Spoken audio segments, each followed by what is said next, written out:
Start to end വയലൻസും ചോരക്കളിയും തലവെട്ടലും തന്നെയാണ്. ഇനി ഈ ഒരു സാധനത്തിന്റെ കുറവും കൂടെ ഇവിടെ ഉണ്ടായിരുന്നുള്ളൂ. ദിവ്യ കണ്ട സിനിമ മാർക്കോയാണോ? മനസ്സിലാക്കി കളഞ്ഞല്ല. പിന്നെ ഈ മാർക്കോ സിനിമയിൽ തന്നെ ഏറ്റവും എന്താണ് പറയുക ബീഭത്സമായ രംഗം എന്ന് പറയുന്നത് എന്തോ അലമ്പുണ്ടാക്കാൻ വന്നിരിക്കുക. ഇത് യഥാർത്ഥത്തിൽ നടന്നതല്ല. 2002 ഗുജറാത്ത് കലാപത്തിനുള്ളിൽ നടന്ന കാര്യമാണ്. ഒരു ഗർഭിണിയുടെ വയറ്റിൽ നിന്ന് കുഞ്ഞിനെ എടുത്ത് കൊല്ലുന്ന ഒരു കഥയാണ്. നിനക്കതൊക്കെ എങ്ങനെയാ സാധിക്കുന്നതാണ്? കുഞ്ഞിനെ കൊല്ലുന്നില്ല, കുഞ്ഞിനെ എടുക്കുന്നു.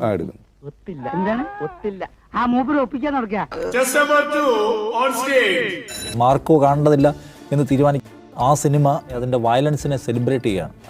എന്നിട്ട് അക്രമത്തിലൂടെ കീഴ്പ്പെടുത്തുക. അങ്ങനെയാരും പറഞ്ഞില്ലല്ലോ. ഉള്ളിലിരിപ്പ് പുറത്തു പറഞ്ഞു പോയതാ. ഇപ്പൊ ഗുജറാത്തിന്റെ കാര്യം പറഞ്ഞു 2002 നീ എന്ത് പറഞ്ഞാലും ജഗദീഷിനെ കൊണ്ട് ഏതാണ്ട് എല്ലാ ഇന്റർവ്യൂവിലും പറയിപ്പിച്ചു, ഞാൻ എൻ്റെ ജീവിതത്തിൽ ഇത്രയും വൃത്തികേട് ചെയ്തിട്ടില്ല എന്ന്. പേടിച്ചു പോയല്ലേ, വെറുതെ പേടിപ്പിക്കാൻ വേണ്ടി പറഞ്ഞതല്ലേ. എൻ്റെ സിനിമയിൽ വയലൻസ് ഉണ്ട് വരൂ എന്ന് പറഞ്ഞ് വിളിക്കുന്ന സിനിമകൾ നമുക്ക് അത്ര ശുഭകരമായ സിനിമയല്ല. നിങ്ങൾ നല്ല സിനിമ ഉണ്ടാക്കും.